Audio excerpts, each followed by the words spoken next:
Chuck Tauck. He is, well, I will read his bio as he wrote it. The most important thing you need to know about Chuck is he went to Williston. He was a four-year boy, 1968 to 1972. Most of his career has been spent in travel and hospitality. Following his undergraduate years at the University of Vermont, he guided groups through Nova Scotia and Quebec, New England, and the national parks and Hawaii. Those experiences landed him a desk job at the family firm, where his responsibilities involved operating over 2,500 vacation tours each year across North America, Europe, and into Asia, hosting over 90,000 guests each year. In 1992, Chuck took a break from all of that, moved to Ithaca, New York, and enrolled in the graduate program at the Cornell Hotel School, where he focused on organizational change in family business, returning to the family firm with a succession plan in 1994. In 1996, he left the day-to-day management of the travel business in order to pursue his growing interest in horticulture and a smaller, more manageable, and more local business venture. This led him to explore the possibilities of wine and winery tours in the Finger Lakes. His exploration took him to a wine management course at UC Davis in California, where he met a colleague who was involved in a startup venture on Cayuga Lake. The project involved the transformation of an abandoned and derelict 150-acre lakeside dairy farm about 20 miles north of Ithaca, where the sloping fields of deep gravelly soil proved to have excellent potential for growing wine grapes. That was 1997. Today's Sheldrake Point Winery boasts over 60 acres of vineyards, producing about 8,000 cases of wine, and hosts over 20,000 visitors each year. Here at Williston, Chuck served on the board of trustees for 11 years, from 1997 to 2008, and was president of the board from 2001 to 2008. He's been married to his wife, Franny, for 40 years. They have 3 children, a daughter who resides right here in Western Mass in Northampton, who is a fine woodworker, a son who is currently studying viniculture in Bordeaux, and another daughter who has stayed closer to home raising Scottish Highland cattle. So with that, I'm delighted to turn the evening over to the man who has hosted more than 90,000 guests and will take over for the rest of the night. So Chuck, over to you. Thanks, Jill. Can everybody hear okay? Great. It's fun to see all you faces. Many of them are new. Many of them are familiar. Thanks for joining. The school, I guess, has done a number of these alumni engagement initiatives in this new Zoom world that we all seem to find ourselves in. And we enjoyed the wine one with Gordon Sullivan earlier this spring. And it was after that very successful program that Jill said, hey, gee, would you mind coming on and doing a little something? And I said, sure. So we've been trying to organize this, and I hope that you find tonight's hour and a half or so to be engaging and informative and mostly fun. So anyway, I do want to do a little bit of an icebreaker. I learned this at it was a Zoom meeting 6 or 8 months ago with a whole bunch of people, and it was kind of fun. But in order to get started, we have to practice. We have a lot of people with their video cameras on, which is great, but we have a lot of people, or now a few people with their video cameras off. So just to get started, all of you folks, including you, Jim Robinson, turn your cameras on. Because what we're going to be doing is playing with our camera on, camera off here in the next little exercise. There he is. Jim Robinson, 50 years ago, his nickname was Bozo. Our 50th reunion is next year. Who would have thunk? Okay, so people are getting used to cameras. So here's what we're going to do. We're going to start, everybody's going to turn the camera off, and I'm going to ask a series of questions. And if you answer yes to the question, you turn your camera on. And we get a chance to pause and reflect on whose camera is on. So, got most of the people's cameras off. Oop, there's Franny. My wife's sneaking in. She's an honorary Williston grad. Okay, cameras off, everybody, cameras off. So we're going to do a couple of practice questions. First off, shout out to Jill and Ellie and Eric Yates, who's on the line, Bob Hill, the headmaster, all the folks in the advancement office over there at Williston who do so much for the school, working with us as alumni. First question. If you answer yes, turn your video on. How many of you have made your gift this year to the Williston Annual Fund? There we go. There we go. That's what we like to see. Okay, Eric, we're doing our job, right? Okay, now John White's not here, is he? John White was going to be on the call, but I don't see him here. Chuck, John it might White's be class. important for people to know that you are a former board chair. Well, I know, and John White is the current board chair. And my next question only, I believe, only has one, we'll only have one respondent. Camera's off. I know John White's not on the call, but here's the question. Who among you has their name on a Williston dormitory? It would be John Hazen White. Thank you, John. Okay, keep your cameras off. Next question. Is there anybody in the call here who's in the hospitality, wine, food and beverage industry? There we go. So these are there. We know Gordon from the program in the spring, but a number of you do come from food, wine, beverage.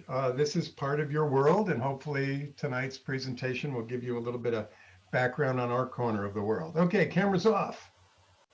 Who on this call has participated in these COVID times and Zoom times in a virtual wine tasting where you've actually been presented wines and tasted them on the call? Quite a few. I have. Quite a few. Hi, Mike. I just see the top of your head, Mike. That's Chuck. okay. Mike was in my class. I'm Mike did a lot of sorry. early drinking with me back in 1971. Okay, cameras off. Yeah. Cameras off. Who here thinks that tonight's presentation is a virtual wine tasting? Good, because it isn't. We don't really have specific wines that we're going to taste and talk about, as some of these virtual wine tastings do. But next question. Who has a wine in front of them or wines that are grown somewhere in the Northeast? Cameras on. Oops. That's great. There's a lot of wine grown in the Northeast. Mike, did you get the pine bark cuvee from New Hampshire that I talked to you about? No, he's on mute. Okay, who has a wine? Cameras off. Cameras off. So you get. I know this presentation could be categorized as shameless promotion. We did offer you an opportunity to buy some of our wines. Who here has a wine tonight from Sheldrake Point Winery in the Finger Lakes? Bless you, bless you. Can I tell you, you made our March. It's been a rough year. You made our March. Thank you very much. Cameras off. Who here has visited the Finger Lakes wine region and wineries somewhere in our corner of the world? Quite a few. And tonight's, you will always, as I will end the presentation, we would love to see any of you come and visit us. We'll give you a personal tour.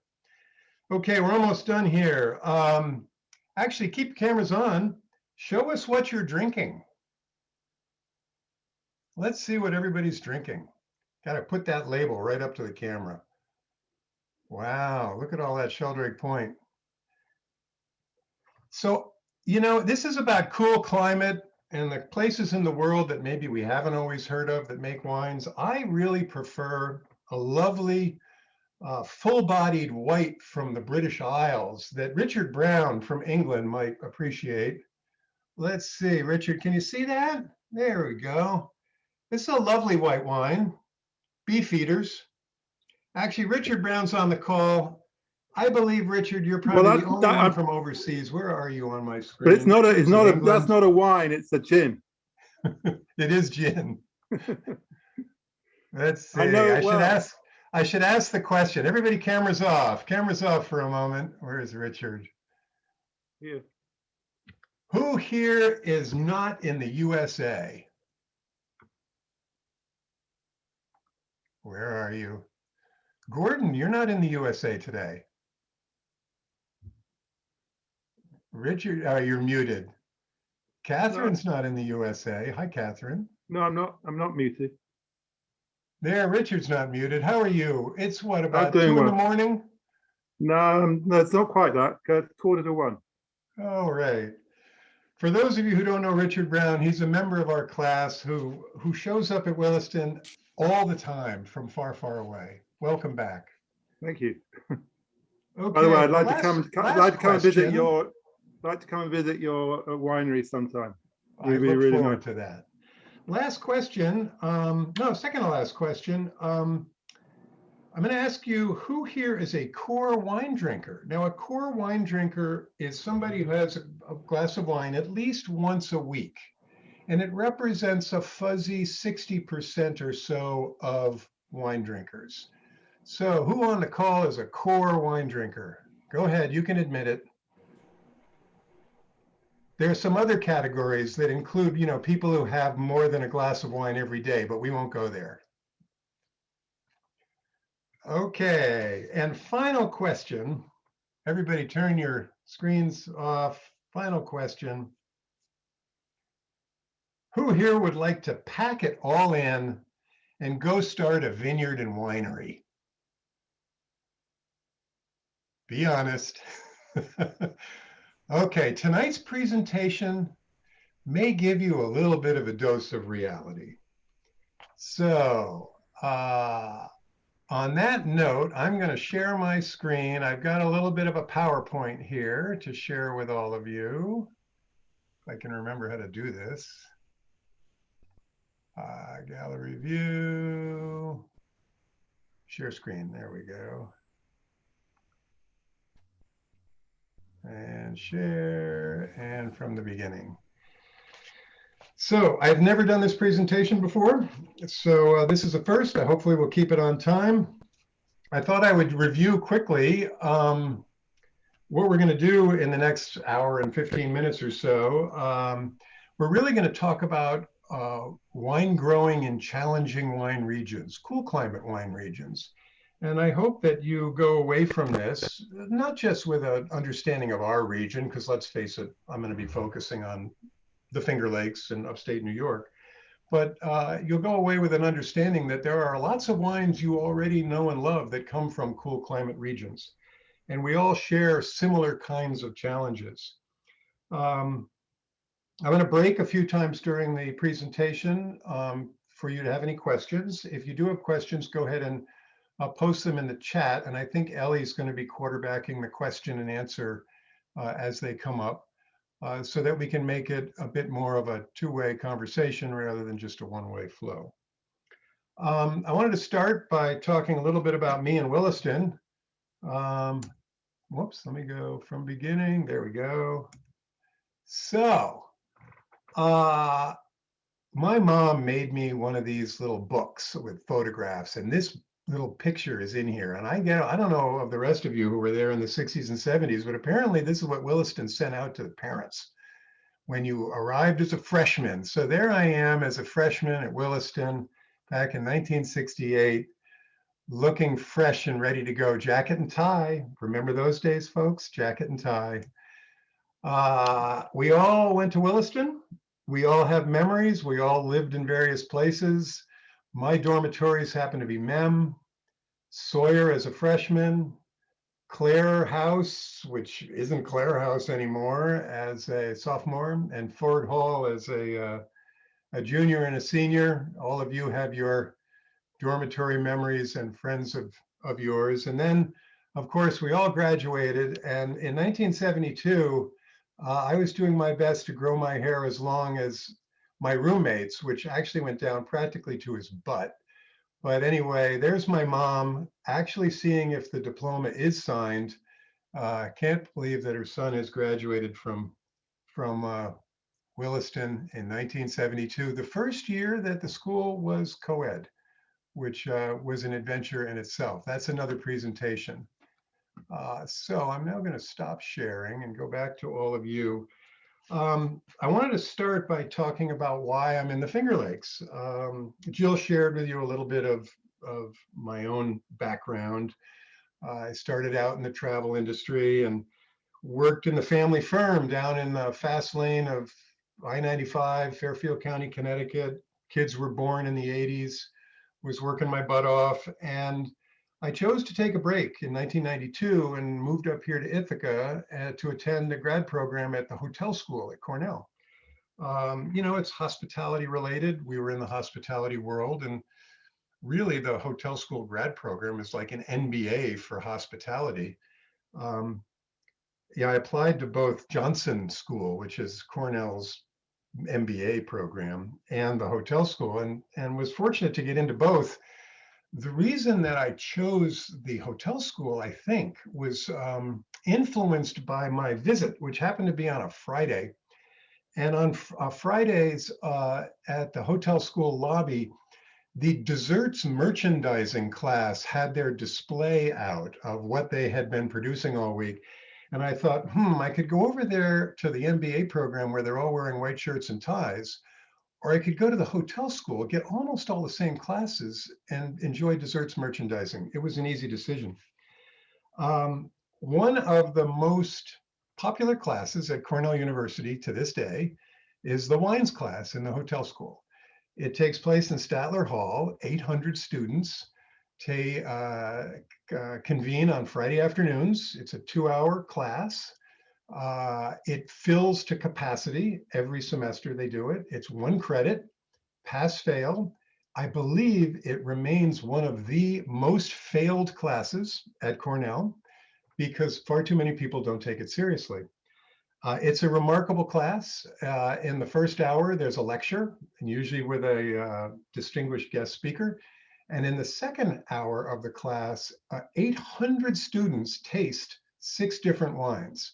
And just the engineering and organization of that is a marvel in itself. I blame that class on what was the rest of my career, because it triggered an interest in wine and wine growing that it had taken us right through today. I took that class back in 1993. However, I didn't jump right from there into wine. As Jill mentioned, my main study at the hotel school was actually on family business and succession in family business. And I took a research paper back to my family and basically worked with the rest of them to succeed my brothers and sisters. It's still family, almost 100 years old. It'll be 100 years old in 2025. But I decided to move on. And in 1997, I was sniffing at the wine industry, and I found myself enrolling in a class out at UC Davis in California, which is kind of the mecca of wine education in the United States. That class wasn't focused on growing grapes. It wasn't focused on making wine. To me, those were sort of the highly appealing, sexy side of the world of wine. That class was conducted by a guy named Richard Lapsley, and it was about the business of wine. It was about distribution. It was about regulation, accounting, all the boring stuff about the world of wine. And it was a 3-week program in the summer of 1997. And I felt that if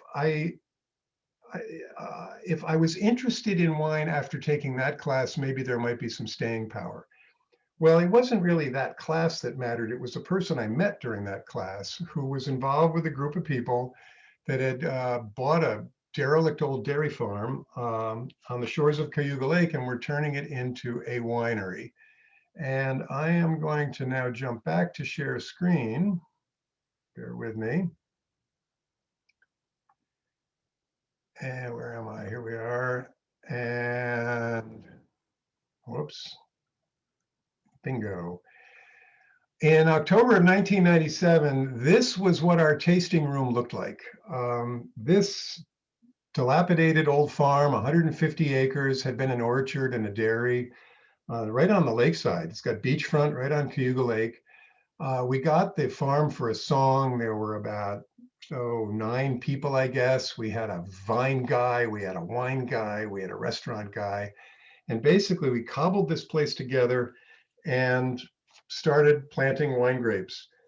In the course of the next, well, it's now been 23 years or so, that farm, and if I can work my cursor here, that building that you just saw is this building right here. The farm now encompasses about 60 acres of wine grapes. It's all vinifera grapes, European style wine grapes. We're going to talk about that in the presentation. You get a little bit of an aerial view looking back toward the winery and toward the lake. Proximity to our deep Finger Lakes is really important for reasons you're going to learn. And this gives you a sense of some of the grape varieties that are planted on that vineyard, and also the fact that that vineyard sits perched and straddled between 2 creeks, 2 very deep gorges that provide, well, obviously water drainage, but they provide significant air drainage, which is important in a cool climate region when we dance with Mother Nature on cool or frozen nights in various times of spring or fall. As you can see there, the red blocks are red grape varieties, the white blocks are white varieties. We have about 10 varieties growing. That's a lot. And I'll talk about that a little bit later on.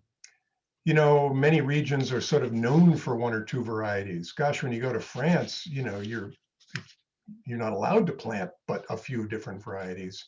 And here we've put a number of different varieties in the ground, and frankly, have succeeded well with some, and, you know, have not succeeded so well with others, and that's how you learn. We have a winery now with a capacity to produce about 15,000 cases. We make about 8,000 under our own label, and we do a lot of winemaking and winemaking services for other customers. We call them custom crush customers. But, you know, people will ask me frequently, you know, what's it like being in the wine business? And my response frequently is, you know, we're probably more in the winery tourism business than we're in the wine business. Yes, we grow grapes, and yes, we make wine, but we host a lot of visitors to our winery, as do all wineries in the Finger Lakes. And winery tourism is a significant element of our business. We probably sell about 60% of our product out of our tasting room or through the wine club direct, rather than through distribution, which would be very different from other big brands that you may see in stores and are quite familiar with. Today, there's over 100 wineries in the Finger Lakes, and I'm going to share with you a little bit of that as we move on. We're going to pause and do a little bit of history. I just printed this out because I thought it was well worded, but U.S. bonded winery number 1 was the Pleasant Valley Wine Company, which is in Hammondsport. Now, Hammondsport's at the bottom of Keuka Lake. Keuka is one of the big 3 Finger Lakes. And I think it's interesting when you look and read this slide as to what happened when to create the distinction that caused Great Western, their brand, to be born way back in 1867. So I think it surprises people to learn that that really the first wine region in America was in New York. Obviously, California has taken the wine world by storm in the years since, but this is an important part of our history.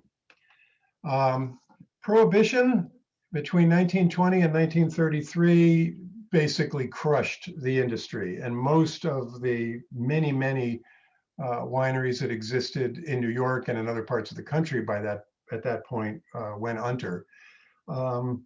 Many did not. I mean, one of the great amendments to our Constitution was that which ended prohibition in 1933. Back in the beginning, wine in the Northeast was made from grapes that were made from grapes that we're not all familiar with. They were not made with vinifera, Vitis vinifera, which is what we all enjoy mostly when we enjoy wines today. That Vitis vinifera is in contrast to Vitis labrusca. Labrusca, these are native North American grape varieties, Niagara, Catawba, Concord. These are the grapes that were here with the Native Americans. These are grapes that basically grow wild, but they play an important part in the world of wine, as I'm going to share with you shortly.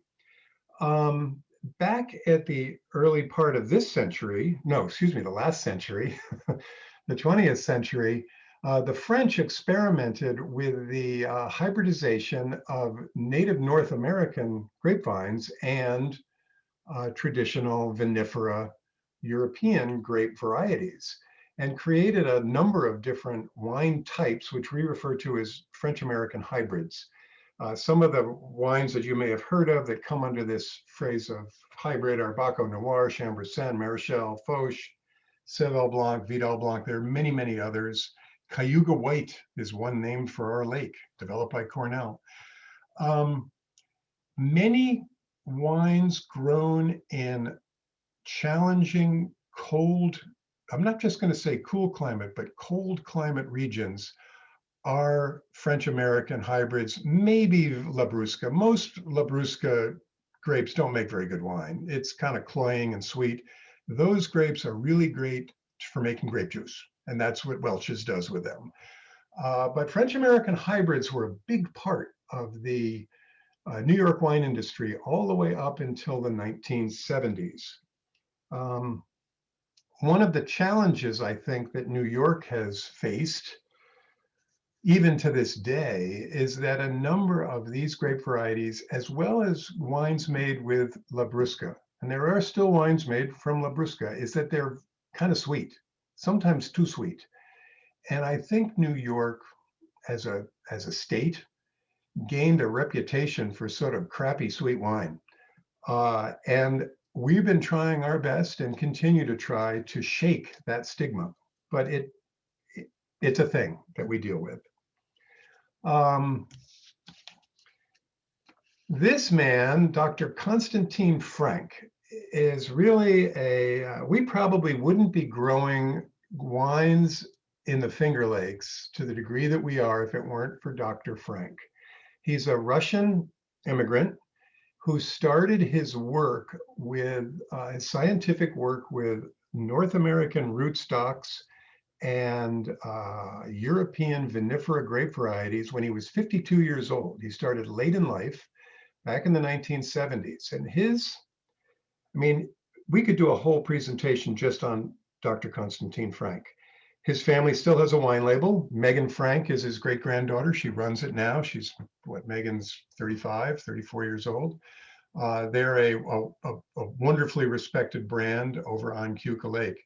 But the magic of Dr. Konstantin Frank was his work.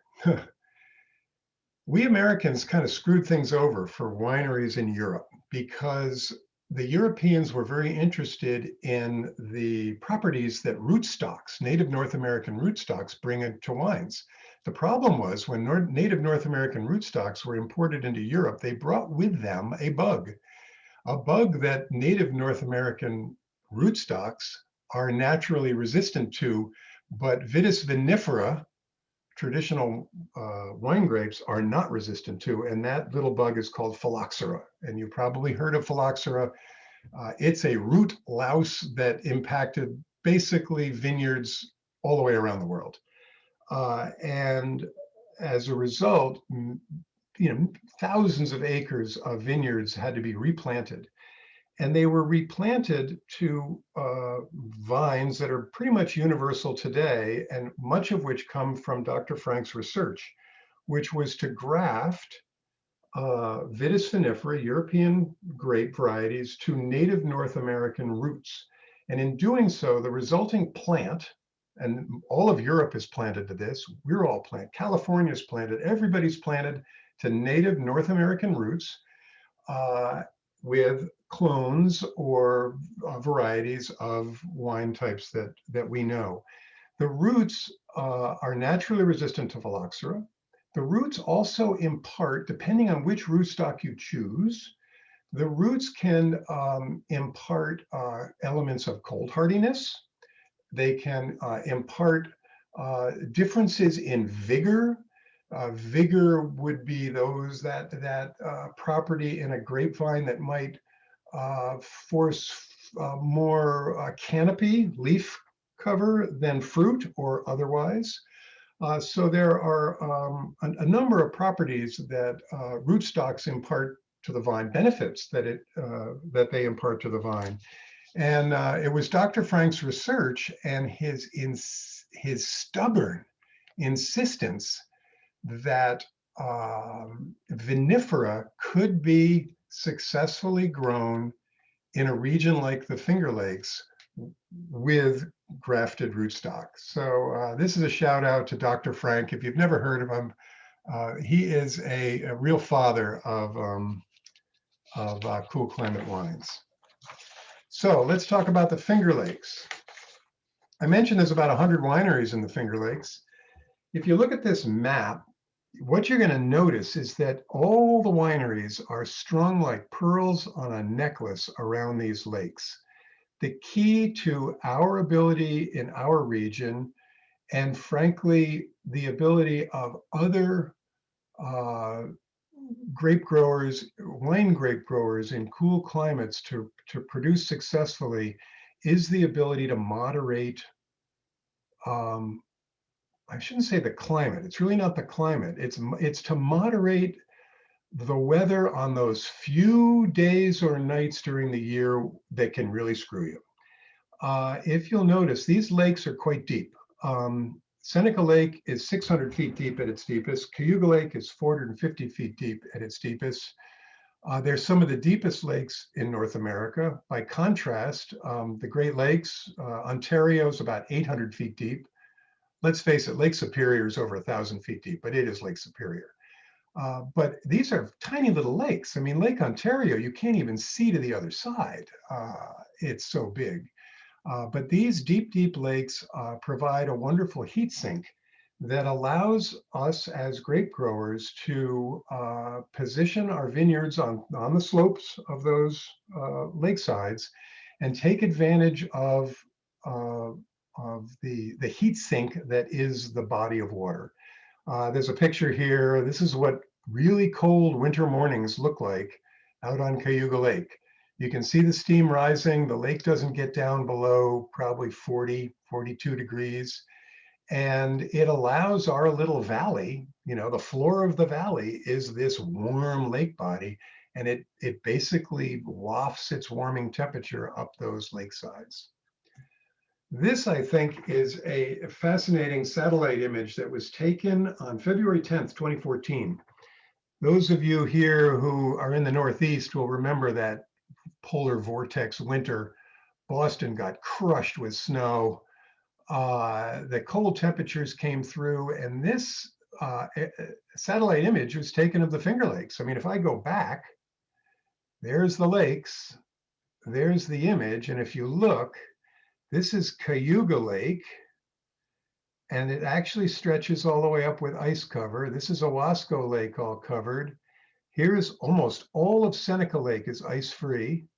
Cayuga Lake is covered. Canandaigua, where's Canandaigua? I think that's it right there. These are all the major Finger Lakes. But to me, this is a fascinating image that illustrates the impact of the deep water of these lakes and the fact that it just doesn't freeze. Sheldrake Point, our winery is located, that's Sheldrake Point right there, right? Sitting right out in the middle of Cayuga Lake. So we speak of ourselves as cool climate, and I think it's helpful to understand that we are not alone. We may be a bit of a harsher cool climate in the continental northeast of North America, but many regions that you know and love are categorized as cool climate.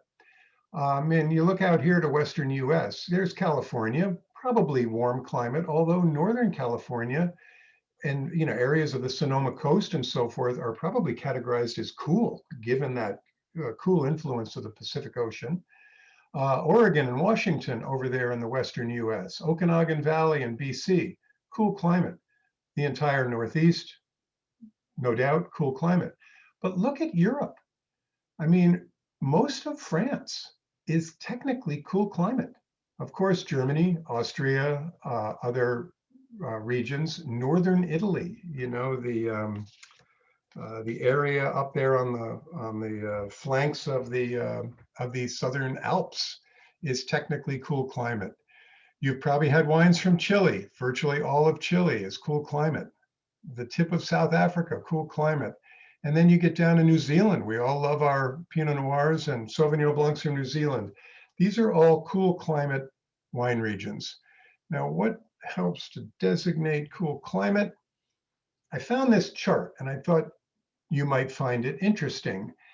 There are many, many grape wine varieties, and this chart looks at a few of some of the most popular.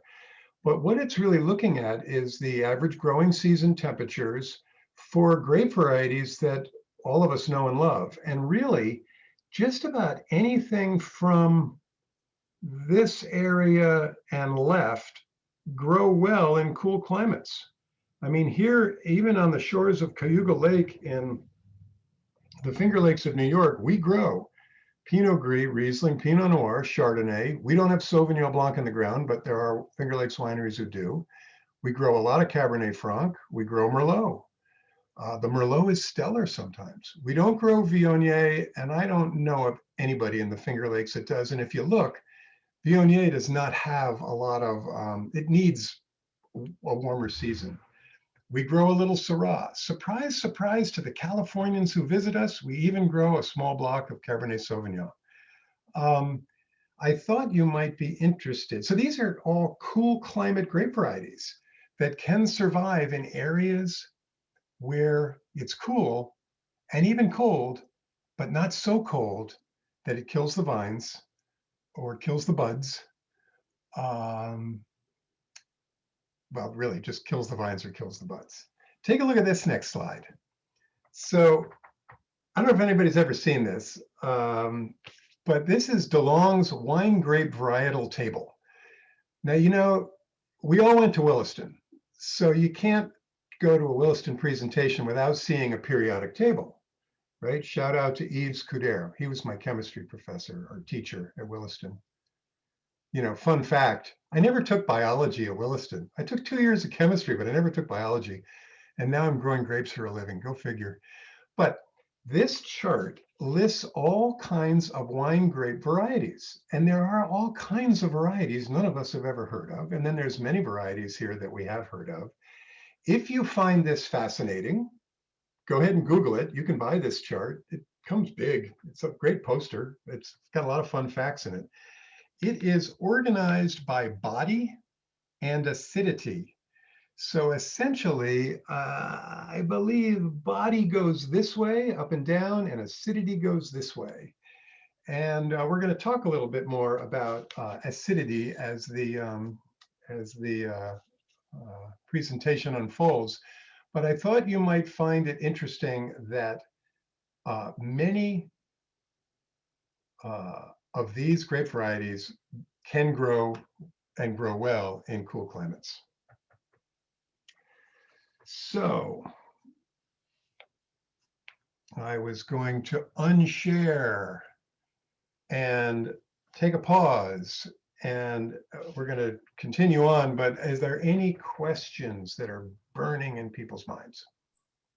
And I'll just jump in for a second, Chuck. For those of you who are not following along in the chat, if you have a question, you can do one of two things. You can go to the chat and just type, I have a question. You don't even have to type in your whole question.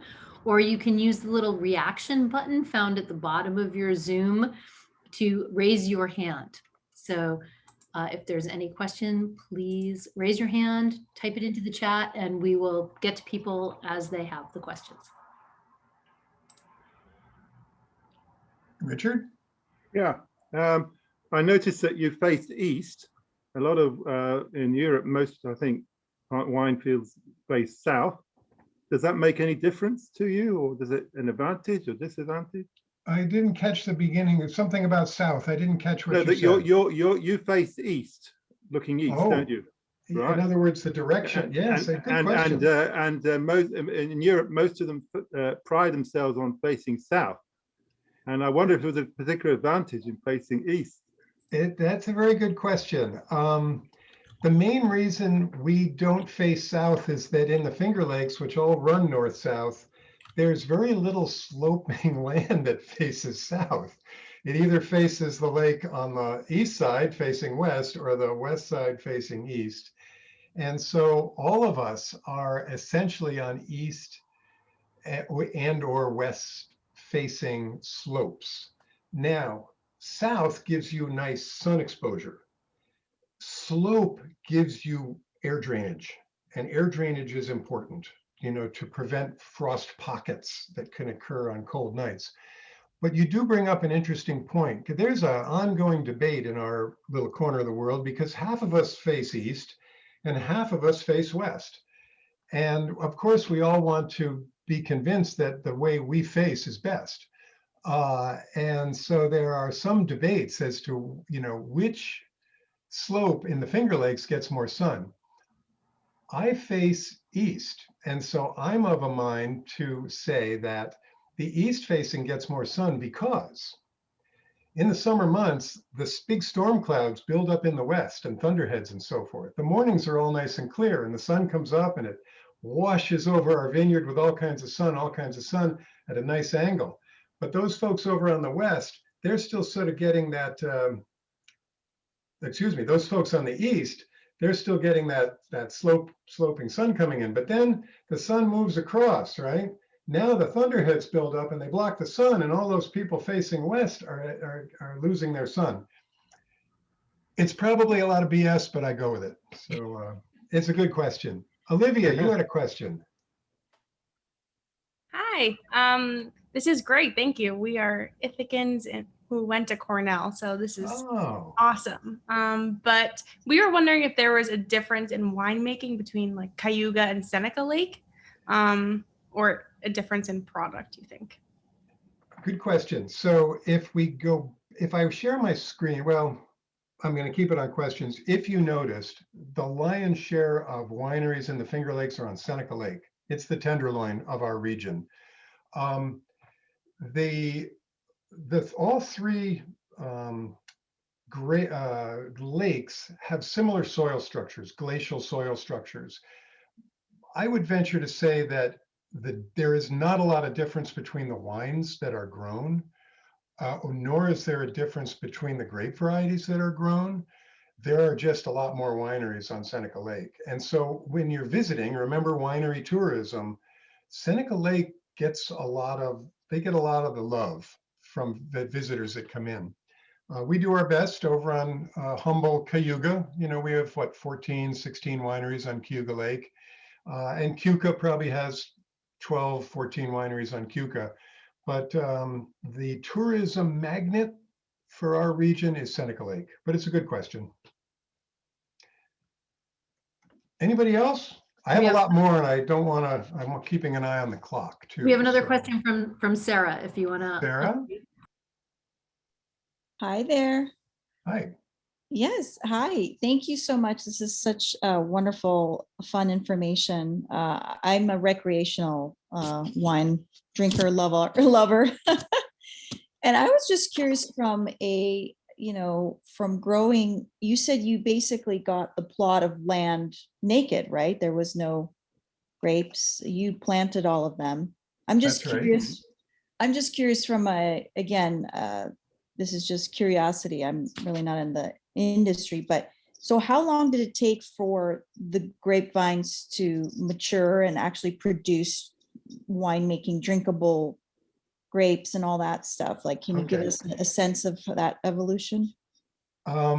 Sarah, the answer to your question, I think, is going to come in my next little section. So you just provided me with an excellent segue. Because the next section, and I'm going to go back to share screen. Share. I thought what I would do is take you through a year in the vineyard. Let's see, come on. Oops. There we go. A year in the vineyard. And Sarah's question is a good one, and a lot of people will ask it. Before I jump into this, I'll answer your question more directly. Yes, we started with a virgin plot of land for grape growing. It had been a farm, it had been an orchard and a dairy farm. But we didn't just automatically plant grapes without doing some thinking in advance. And part of that thinking had to do with digging soil pits. We got out there with a backhoe and we dug all kinds of pits throughout that farm to try and determine the drainage profile and the soil structure. We're really looking for good drainage, and we're looking for gravelly soils, minerally soils. And it's not all one soil type up there. There's probably 10 different soil types. And we know some places on that vineyard that have a lot more clay than we might like. And some of those places we didn't plant any vines because we just knew they might be trouble. But clay can be a good thing, especially for some of your aromatic whites. But the other reality in your question is that we planted grapes in blocks, hoping and praying that they would all succeed and survive and make great wine, but you just don't know. And it was probably, we planted the first vines in 1997. We made our first wines from our fruit in the fall of 2000. It was a very small crop. And it takes a number of years of making wine from your grapes to sort of get a sense of what the vineyard is producing. There's an adage in our world that wine is really made in the vineyard. And I can tell you that we learned a lot of great things about a few varieties. Our Pinot Gris is wonderful. Our Riesling is very nice, but everybody makes good Riesling in the Finger Lakes. The Gewürztraminer that we make is great. Gamay Noir, we're still one of the only producers of Gamay Noir. And the only reason we planted it in 1997 when we first planted grapes in the ground was that it was a variety that was on the shelf at the nursery at Maury Vines up in Canada, where we bought our first vine stock. That's what it looks like. That's what the vines look like when you buy them. And they had Gamay Noir. It's grown a lot in the Niagara Peninsula. And we said, oh, what the hell, let's plant it. And we've planted Gamay twice since then. And today we have grafted Gamay vines warming up, and we graft them ourselves nowadays. But that was a surprise. Those were the winners. Pinot Noir. We planted Pinot Noir. Everybody wants to produce wonderful Pinot Noir because it's a wonderful grape. And our Pinot, after 12, 15 years, our winemaker could count on one hand the number of vintages he was proud of. And we still grow that Pinot. And you know what we do with it? We sell it to a guy named Anthony Napa down in Long Island, Nappa, Anthony Napa. Great customer. He makes wonderful wine with it. He does a hell of a lot better with it than we do. I don't think he makes Pinot Noir. He makes rosé, he makes a white wine, but it's a live and learn. So I hope that answers your question in some regard. It's a gamble as to what you're going to put in the ground. So we're going to do a little year in the vineyard, looking at the clock, 20 after. I have some pictures. I'm going to talk about them and just give you a sense of what goes on. Part of my note was, where do you begin? Well, you probably begin with planting. We don't plant them all by hand like Sarah in the picture is doing here. This was a replant, actually, of a small block of Cabernet Franc, I don't know, 6 or 8 years ago. But I thought you'd be interested to see the graft. So this portion of the vine stock is the root. That's the root stock. That's the scion.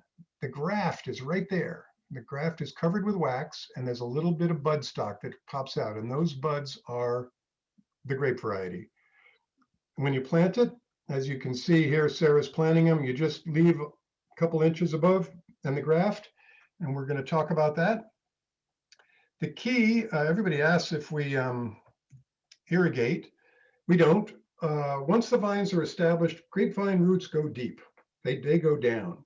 And we have plenty of water where we are down deep. But in the first few years of a vine's life, we do irrigate because the roots aren't so deep.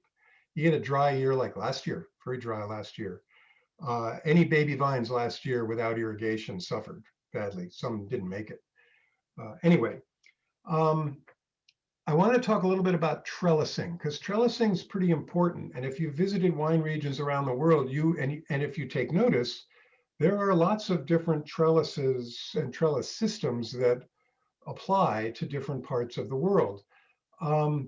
We in the Finger Lakes utilize quite universally a system called vertical shoot positioning, VSP. And quite simply, there is a fruiting cane. And if you look at this cartoon picture here, the fruiting cane would be those two big brown canes that have been tied to what we call the fruiting wire. Now, this picture is showing clusters of grapes and the shoots with their canopy of leaves being trained in the upper wires. And that's basically how VSP works. But I'll show you some pictures here of what these vines look like in reality. The thing that I think you might find interesting is that this year's fruiting cane was one of last year's new canes. That's a basic rule in our world of pruning and growing grapes. Now, we're on an old dairy farm. For decades, cows pooped all over our fields. And even to this day, I mean, the last cows were there in 84, I think. So we're almost, what, 30 odd years, almost 40 years. If we go up in that vineyard and turn over as yet unplowed soil, you can smell manure.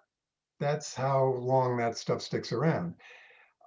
There's a lot of nitrogen in the soil, and grapevines prefer to suffer. We would prefer that they suffer. And we found something very interesting as we evolved. And that was that with VSP, everything was planted to VSP. We had one fruiting cane on each one, with two fruiting canes per plant, one going one way, one going the other. And our vines were quite vigorous. Why? A lot of nitrogen in the soil, a lot of water in the soil.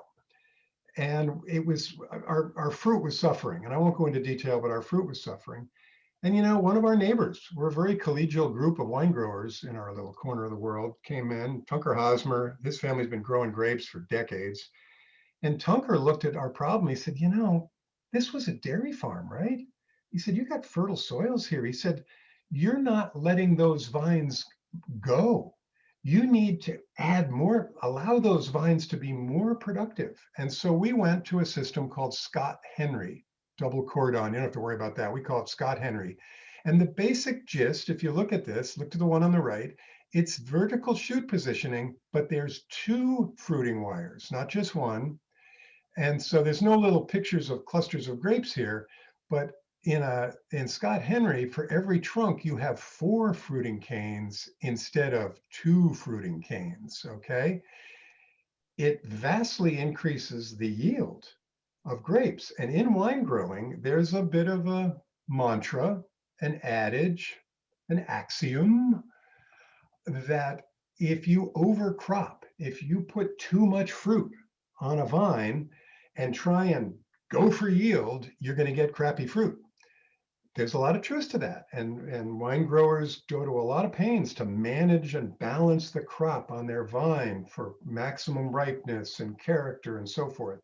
And we do the same. But I will share with you that we very quietly share with people on occasion that we have Riesling that produces sometimes 7 tons to the acre. If you tell wine aficionados that we're pulling Riesling off at 7 tons to the acre, they're going to say it must be crap because that's far too much fruit coming off a vine. That fruit has garnered wine scores in the magazines in the 90s. So it's not like we're always going for 7 tons, and that was an extreme, but the vines are more balanced. The vines are behaving, and it's all about trellis and living and learning. It took us about 4 years to change over the vineyard with pruning and so forth from everything being vertical shoot VSP to Scott Henry a number of years ago. Let's keep going. In the Northeast and any cool climate, most cool climate regions, you have to protect the graft. The graft can undergo different kinds of injury. And so we do a thing in the fall and we do a thing in the spring. In the fall, we hill up, and in the spring, we hill down. And I found this little graphic of what the hill does in terms of temperature protection. This was from a research that was done, and these are temperatures taken at various points above the ground. And it illustrates how protected the hill of soil can be over that vine graft. So in the fall, we go through the vineyard and hill up. If you asked us what we were doing today in the winery, we're hilling down. We've been hilling down for the better part of a week, and we'll be done in a day or two. Next picture. Here's a picture of Dave hilling down. How can I tell? It's springtime. How can I tell? There's little yellow flowers in the vineyard. So basically you come through with a grape hoe, and there's a picture of a grape hoe. It's a simple hoe on the side of the tractor, and it is actually in the position of hilling down in the way that it's tilted. In the fall, we would turn that blade, open it up, and we would be hilling up and pushing dirt onto the grafts. It's very important exercise that we all do religiously to fight off cold damage. Winter pruning. 60 acres of grapes, everything has to be pruned by hand. The guys are out there. If you'll notice, Greg on the left has a battery pack on his belt. We use electric pruners. They're amazing. Just don't get your finger in there. But I share these photos with you because pruning it's extreme. We take these vines, as you can see, what's left over, there's an amazing amount of leftover shoots and fruiting canes, and we pull them all off. We are going to end up with 4 fruiting canes per trunk. We keep, if you look at this picture, 1, 2, 3, 4, 5, it looks like 6. That one's got 1, 2, 3, 4, 5. We keep 5, 6, 7 shoots per plant when we're pruning, so that we have renewals in case any one of those canes chooses not to survive through the process of tying. So in the winter, we're pruning the vineyard. In the spring, we tie the vines off. We're pretty much done with that right now. We're waiting what we call bud break. So essentially, we're going to take those canes and we're going to tie them all to the wire. And this picture on the right really gives you a sense of how we're preparing for Scott Henry. The lower cane is a fruiting cane. The fruit is going to, there are buds all along that cane. Each bud is going to be a shoot. At the bottom of each shoot is going to be a cluster or 2 of grapes. We manage the number of shoots by the number of buds on a vine, and that's all sort of taken into account during pruning and tying. The lower fruiting wire is going to have its shoots draping downward like a skirt. The upper fruiting wire is going to have its shoots trained in between the wires above. And so, I'll show you a picture in a moment. A little later in the season, the grapes begin to flower out, and they're very tiny, and we start to see them where they're finding themselves in the vine, and we go through and do a process we call cluster thinning. It's very easy when the grapes are this small. You can basically pluck these things off with your thumbnail practically, or a set of pruners, and we're basically trimming out and working toward a crop load that we feel is appropriate for that variety, for that site, for that block. And it's something that we kind of plan for in advance. But here's cute baby grapevines. In the summer, we shoot position. Here's another picture showing the shoots. Now in this one, this isn't what we do. So in this picture, or in this graphic, we actually allow the lower fruiting wire shoots to skirt downward. And if you look at the photograph, you can see some of those shoots draping down toward the ground. And then the other shoots have been trained. If they weren't trained between the wires, you just have a big mass of vines stretching out into the row. So shoot positioning is a big job. It's a pain in the butt, but you have to just grab those shoots and tuck them in the wire. Grab those shoots and tuck them in the wire. This is a fun picture because, you know, Mother Nature does reign out there, and we coexist with all kinds of friends in the vineyard. And I thought you might enjoy that picture. A little break. You're all supposed to go, oh. Anyway. In early August in our region, we go through a process called veraison. And veraison is that point at which, as you see in the graphic, in the grape ripening process, color begins to appear in the grapes and sugars begin to spike. Actually, acids begin to drop.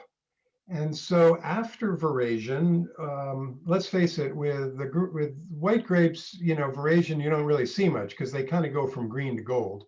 But the red grapes, it's quite obvious. And here's a picture of, I don't know which variety that is. But anyway, veraison happens in early August. It's very exciting for us. You know, it's a time of year when we get the bird netting out, because once those sugars start to increase, birds come cruising, they start to feed. But we're looking for what, about 120 days of ripening. Bud break in our region happens around May 8th, May 10th. A very risky part of the year for cool climate region is right after bud break. If we get a freeze and those buds freeze, you lose the shoot. The shoot dies off and you have to wait for a secondary shoot or a tertiary shoot, and those don't really work for us with vinifera.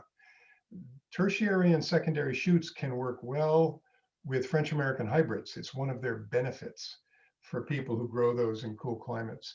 Harvest for us comes late September, early October, sometimes as late as early November for some varieties, where we keep the fruit hanging to catch the ripening, catch the sugars, and catch the acids.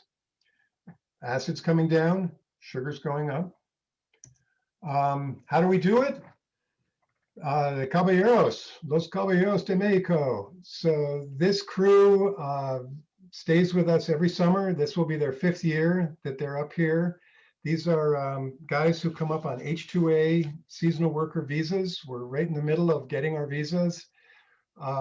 We have to work through Homeland Security. We have to work through the US Labor Department. We have to work with immigration in order to get Los Caballeros de Mexico to come to Sheldrake Point. We provide them with housing. We provide them with transportation. As you can see, we provide them with food. This is one of our many picnics we do up in the vineyard during the course of the season, but these guys are priceless. And whatever anybody says about immigrant workers, God bless them. They really are a wonderful part of our team. And we're learning Spanish in the process. I learned more Spanish from them than I did of 4 years of Spanish at Williston. Harvest, September and October. Here's, looks like Riesling grapes probably coming in for harvest. We do some machine harvesting in the picture on the left. Machine harvesting is very efficient. The thing is, you can't really tell the machine which grapes to pick. The machine picks every grape. To manage that, Los Caballeros go through the vineyard before the machine, and they go through and they actually clip and drop any fruit that looks suspect or bad, unripe, and so forth. About half of our production is also hand harvested. A little bit more of the red grape harvest. That's Cabernet Franc coming down off the hill. Growing wine grapes in a region like the Finger Lakes has its character moments, one of which is ice wine and late harvest.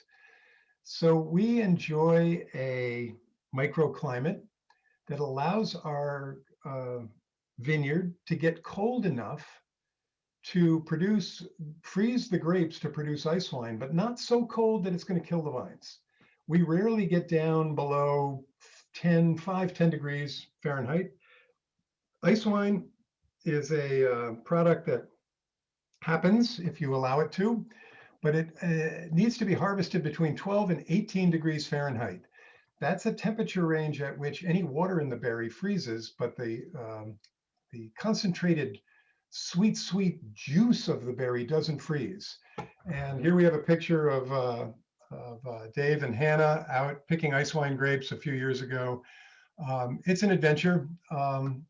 You know, you net the fruit off in the fall and you hope that you're going to get an ice wine night.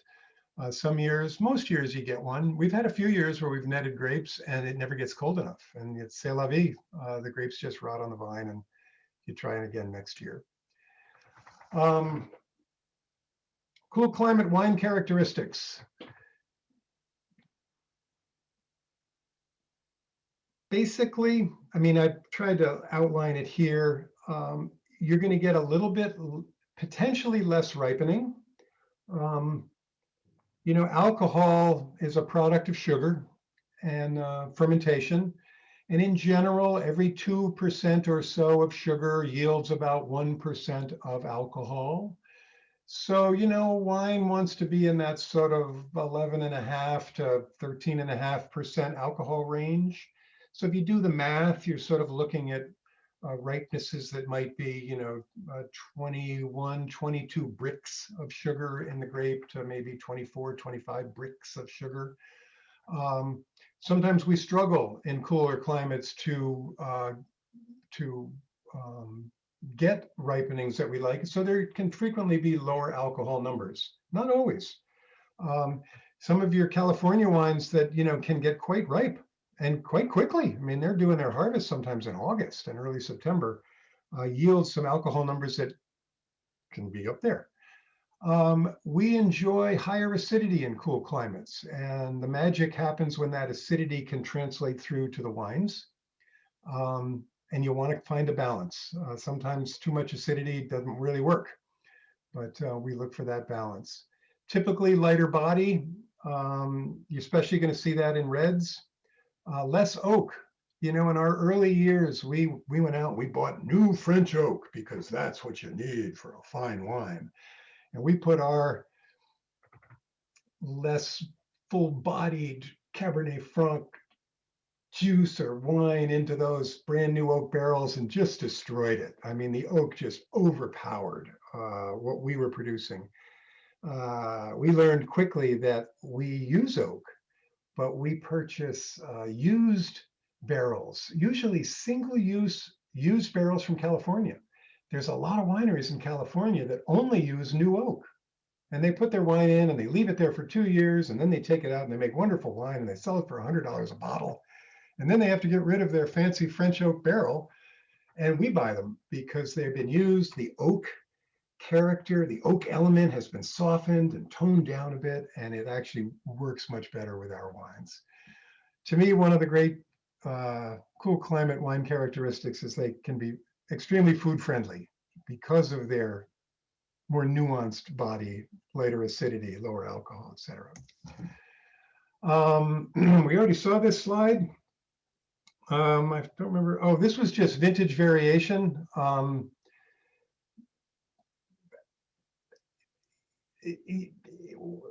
Every vintage is different in a region like ours. I marvel sometimes at the ability that some of the big brands that come from some of the big regions can create in their wines, California, France, otherwise. We really know. I mean, we have huge swings in weather, huge swings in rainfall, conditions during harvest. And so it's important to, I think, be aware of vintage variation. 2018 is a great case in point. 2018 was a very challenging vintage. It started raining in August. The humidity stayed high in the whole Northeast all the way through harvest. Very challenging year. Whites did all right. Reds, not so much. Let me keep going. I'm keeping an eye on the clock. Wow. A number of you in advance asked about climate change, and I found this interesting graphic from The Economist that in the shaded light blue indicates the typical bands around the globe where wine is grown now, and the blue lines indicate a probable shift by 2100 of areas that might be suitable for growing grapes.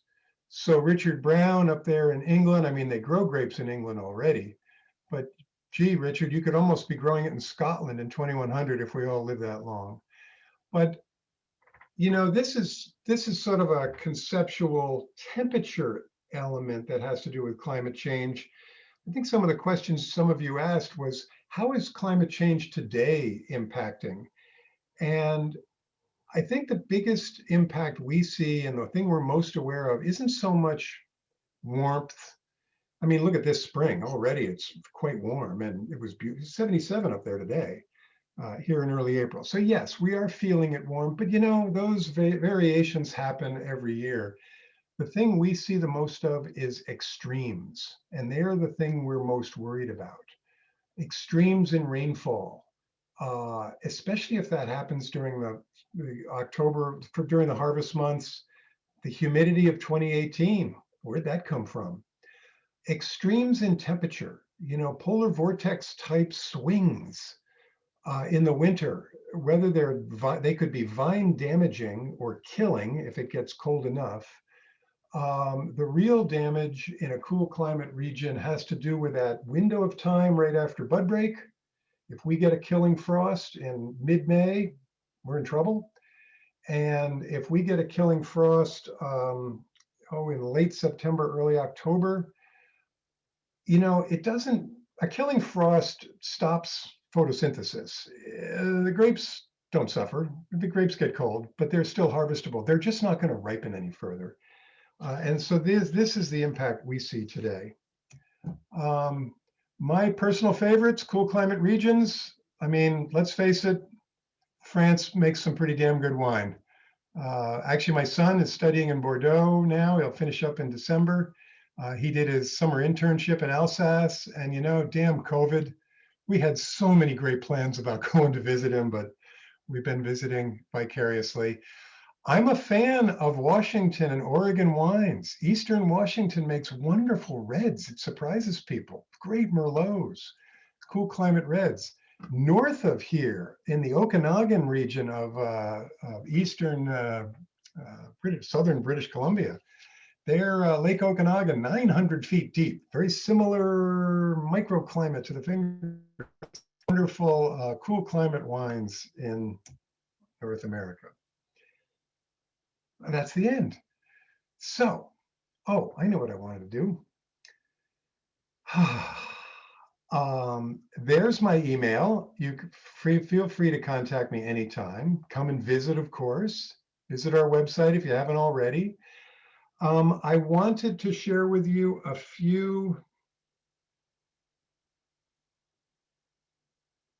Sorry, I'm just getting my brain back in line here. A few favorites of mine. I don't know if you're familiar, but Wine Folly is a book by Madeline Pouquet and Justin Hamack. She has a website, she has a blog, really fun approach to wine, unintimidating approach to wine. If you're a real student of wine, it may be too simple, but for those of you interested in dancing a dance with wine, log on. Wine Folly is a lot of fun. V is for Vino. Vince Anter is his name. So a little plug, a little shameless promotion. Vince runs a little show on that is aired on Amazon Prime and also available on YouTube called V is for Vino. I recommend it. So he's a very colorful personality, a somm of sorts, who has gone out to a number of regions around the world and has done these hour-long presentations about wine regions. A lot in California and the West, of course, a number in Europe. He didn't do anything in 2020 because of COVID. And in 2021, he has 3 episodes. He has an episode on Mexico, the wine region in Mexico, up in the Sierra Madre, I guess. He has an episode on Walla Walla, Eastern Washington State, and he did an episode on the Finger Lakes. He filmed it in late February, like a month and a half ago. And we were participated. So yours truly is we're one of the 3 wineries featured, but he has a whole thing on Finger Lakes wine growing. It's really a lot of fun. You don't have, it hasn't come out quite yet. He expects this season to be out in late April. But if you're interested and you're looking for something to watch that's educational and fun, go plug in V is for Vino and watch 1 or 2 of his episodes. I think you'll enjoy them. Come and visit anytime. Call me before you do. Make sure I'm there. That's my wife, Fran. She'll show you around. I'll show you around. Join our wine club. We have a few wine club members on the call. I know that Eric's a wine club member. Tom Morantz, he was in my class. Tom's been a wine club member for ages. I don't know if he's on the call. But I am now going to unshare. And we have almost 10 minutes for questions. How's that for timing? That is fantastic. So I will ask everyone or remind everyone that as we come out of this screen sharing, I'm giving Chuck a chance to have his own sip of something here since he's been presenting solidly for the last 90 minutes. If you want to change to gallery view so that you can see everyone who is here on the call, you might have defaulted to speaker view, but if you go ahead and change to gallery view, you can see friendly faces, classmates and friends. There is a question coming in from Gordon. So Chuck, if you are ready, and Gordon, if you would like to unmute, feel free to jump in. Gordon, where are you? Currently muted. Need to hit the space bar. Oh. How many people saw Gordon's presentation last spring? Raise your hand. Yeah. Get yourself You're on unmuted. mute, Gordon. Okay. Hi, Chuck. How are you? Good. How are you? Really enjoyed it. Really enjoyed it. You did a spectacular job. A lot of viticulture, and I think everybody, I'm sure, had a great time tonight. So, yeah, I just had a question. You're pretty much central on the lake. So are there big diurnal differences north of you and south of you in terms of either temperature or snow or anything that, or are they pretty similar? It's a good question. There are differences. You know, if you look at the landform where we are, you know, the lakes are flat because water seeks its own level. The northern parts of the lakes, the landform is quite spread out and flat. And as you work your way south, the landform rises. So the southern parts of the lakes tend to have more sloping sides. The northern parts, not so much.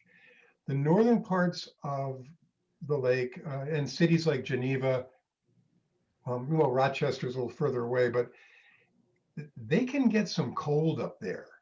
If there are those nights that we're all paying attention and we all talk story among one another about who dodged a bullet and who didn't on a cold night in the Finger Lakes, frequently those who suffer are up north.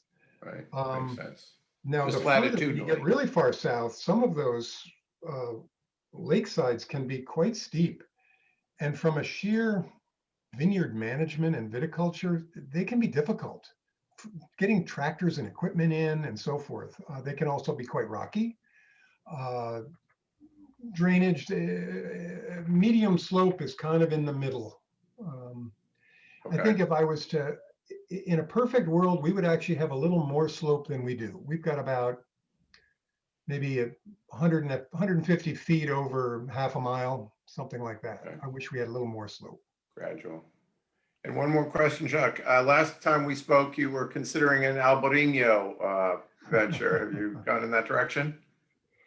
We were and still are. And there's a long answer and a short answer. The short answer is we used our grafted rootstock to make more Gamay and chose not to graft the Albarino. The long answer is that my son, who's in Bordeaux and is in his mid-30s and whom we would love to have take over, has really said, really, Dad? Really? No, let's not do that. Okay. And so as an homage to a possible my future boss, we said, let's hold off on the Albarino. Fine. It makes sense. It makes sense to me as well. Good for you. So we Thank have you, Jill. Thank you.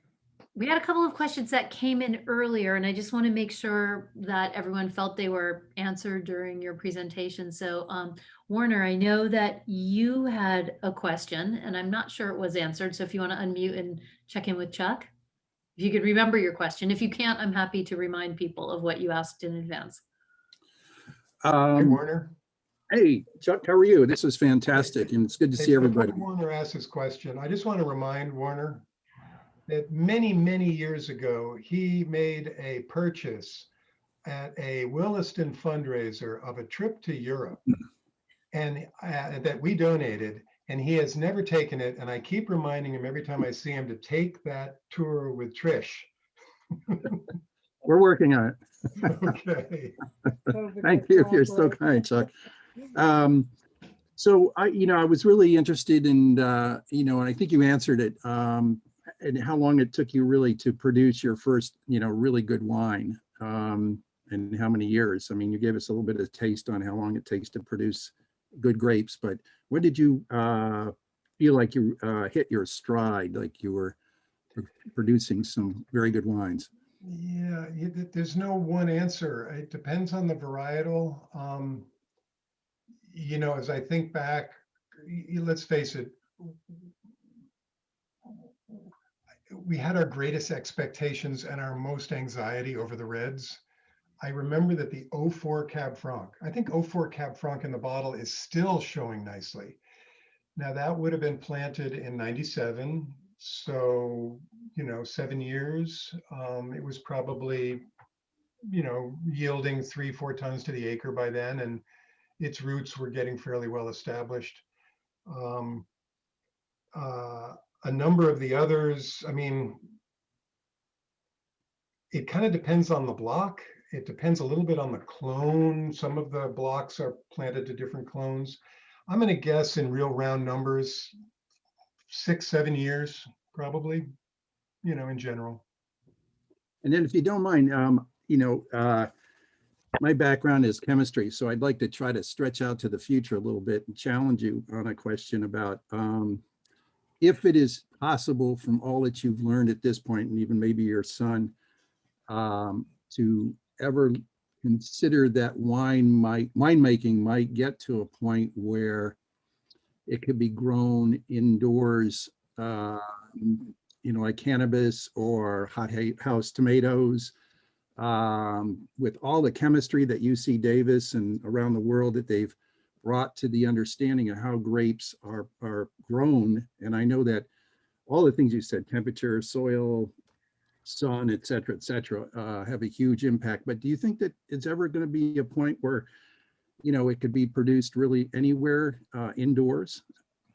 You mean when climate change is so bad that we're all living under a dome like the Truman Show? I doubt it. And the reason I say that is that the root mass that is a grapevine root mass is big and deep. There's an outfit, there's actually some Finger Lakes wine growers who have an outfit down in Brooklyn called Rooftop Reds, and they actually have vines in big troughs on a rooftop at the Navy Yard. And it's a thing. They claim to make wine from that. You need a lot of vines to make a bottle of wine. And so I just think the sheer volume that's required would make it, I think if it could be done, people would already be doing it in regions of the world that aren't in those two bands, those two climatic bands. I don't know, Gordon, what do you think? You're a man of wines and viticulture. You ever seen wine grown indoors? Yeah, people are trying it. They're experimenting with it. I think that you will, but I think you hit it on the nail on the head, Chuck, when you said you've got to have a lot of acreage to make any kind of quantity. This rooftop thing may get 6 cases or 10 cases of wine. I don't know, but I think economies of scale are always going to play a role in that too. Plus, it's very difficult to duplicate the magnesium and phosphorus and compounds in the soil, the trace elements and the sunshine, exposure, direction, drainage, all those things that you talked about tonight is you need, I think, large land mass to achieve that at any, at least money earning schedule for sure. It can happen, but it will be in small quantities, I guess. Yeah. Great, thank you. So a couple other questions that came in advance. Roy, we had a question from you asking about whether or not Chuck's wines were available in Gainesville, Florida. So I guess some of our Southern I alumni saw are that really left question, out. Roy. And yeah, thanks for asking. We are distributed in stores only in basically New York, a few in New Jersey, and a handful in Maryland. We would like to be in future states, and as our production grows and as the market pulls Finger Lakes wines through, we hope you can. We can ship to Florida. And actually, just as another shout out and more shameless promotion, the Williston free shipping code is active all the way through till the end of April. If anybody who did not take advantage of our little offer for this showing would like, just log into the website and you put Williston in the, I don't know, the discount code or whatever, and it gives you free shipping. So. That's terrific. But you must realize that Gainesville is a fertile bed for wine consumption because of our academic complexion. We're the home of the University of Florida. I missed it, Roy. Was that a question? Well, it was a challenge. Oh. Gainesville would be a fertile opportunity because the region of the world we're in and the numbers do not reflect the wine consumption. Very good. Yep. Believe me, Florida's on our radar. All those transplanted New Yorkers are down there. And you can also ship to Florida. That's right. Yep. So perhaps another question that goes all the way back to the very beginning thing where you asked who has a dream of running off and starting their own little vineyard. Yeah. And I'm sure Eric did not notice that I immediately turned my camera on for that. So I was not there. Someone asked, how much land do you really need to start growing? And so we've heard you say that people are growing on rooftops in Brooklyn and, you have 160 acres. How much do you need to put in a few vines? Yeah. There are a lot of even commercial wineries in the Northeast that are on very modest size plots of land. It's really, you can produce about, if you figure about 4 tons to the acre, there's some basic little bits of math. And, these are guidelines. A ton of grapes produces about 50 cases of wine, give or take. So if you do that math, you could say to yourself, gee, if I had 2 acres and I managed it to 8 tons, I could produce 400 cases of wine if I was being in a commercial venture. I think the biggest thing to be mindful of is the drainage profile, the soil types and the minerals that are in the soil, air drainage, sun exposure, and all of that is readily available through all kinds of resources, including your state extension services. Here in New York, Cornell runs the New York Extension Service, and all that research being done up in Geneva, huge amount of grapevine research, all available free of charge. But I think if you're in other states in the Northeast, most of your university extension services will probably have a grape growing department of some sort. Shoot, Heather, my youngest, lives up in Leeds outside of Northampton, and there's little winery right up on the back road towards Southampton from where she is. They visited over there. We brought their wines home. Let's face it, they make wines also from fruit they grow and fruit they buy from others. And, you know, truth be told, we have 60 acres of grapes. Those don't all go into Sheldrake Point Wines. We sell probably more than half of our crop to other wineries that they make wine from. And we have a lot of customers who've come from Massachusetts, Vermont, Connecticut, Ohio, Pennsylvania to make wine. I think there are a couple of questions from classmates. Mike, you had a question about climate change, but I feel like we sort of covered that, but I don't know if you have any other questions. Yeah, I think Chuck covered it pretty well, although I would ask have you seen personally a change in your grapes as a result of warming conditions? I mean, you've owned this winery for what, 20, 24 years? Yeah, I don't think I've seen a change in the grapes. You know, if we were to sort of track vintages, and it's, you know, it does a lot of this.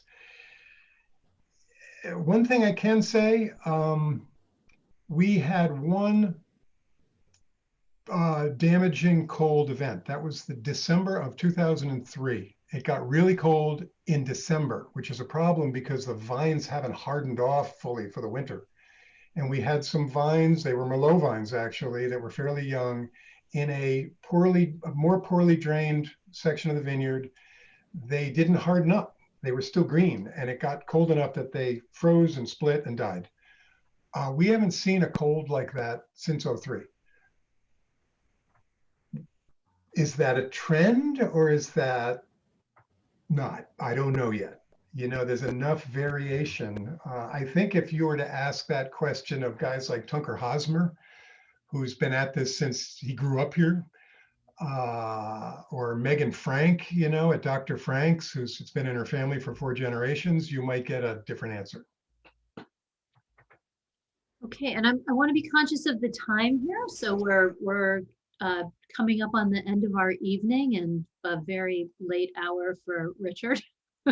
So I don't know if there are any last questions. I think we have time for maybe one more if somebody has a question about anything that we haven't addressed, and I'm give you a minute to raise your hand or jump into the chat or unmute and ask it.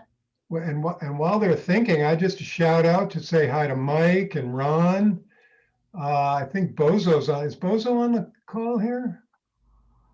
Where's Jim Robinson? Oh, yeah, see, Jim's on the call. Yeah.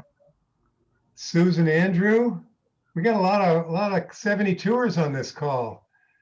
Don't look now, guys, but our 50th reunion's next year. Jill, I had one quick question. Having come from the Long Island wine country and hearing about the upstate wine country and living up the road from Anthony Napa, as you were talking about, my question goes to the whole wine tourism, the ecotourism, agritourism thing. And you said 60% of your wine is sold from the winery itself and people coming to the wineries. Now, there's a thing on Long Island in the industry, my understanding, there are 2 trains of thoughts. One is to offer entertainment to the people coming as part of the whole experience of going to the winery. And there's the other school, which I think is more geared towards selling wine. Have them come in, taste the wine, buy the wine, and leave.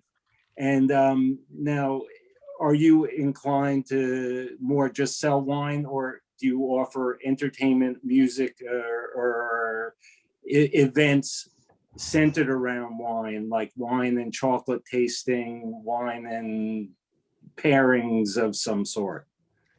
It's a great question, Ron. And having visited a lot of wineries down in our sister region on the East End, and being aware of some of you have some regulatory challenges down there regarding food sales in wineries yes. that we don't have, Suffolk County and so forth. But it's a great question, and I can answer it by telling you that When we opened up, we had a restaurant, we did weddings, we had a tasting room and made wine, we did musical stuff, we did it all. Why? Because we thought we should. And, you know, make a long story short, we stopped doing weddings in 08. God, that was a great decision. It was a lovely place to have a wedding. And we have people who return with their children who said, we got married here. We said, that's great. But wow, they're a sacred event. And being the location of this sacred event has its challenges.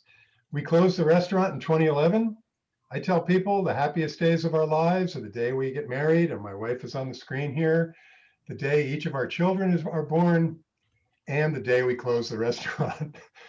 But to Ron's question, we were discovering that our core business was wine. Our core reason for being was wine, and that these other offerings were distractions. Yes, we would have loved to have thought that they would have been revenue positive. Well, no, they were revenue positive. They were not profit positive.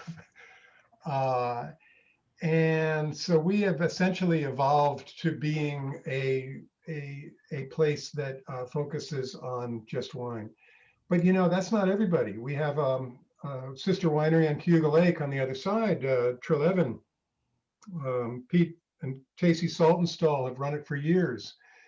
Pete's son Lev has taken over. And they're on the east side of Cayuga Lake, so they're even more removed from sort of the traffic in our region. And Lev made a decision in 2018 or 2017. He built a big event pavilion. I mean, they host 1,500 people for concerts on a Friday night, serve beer and the whole works.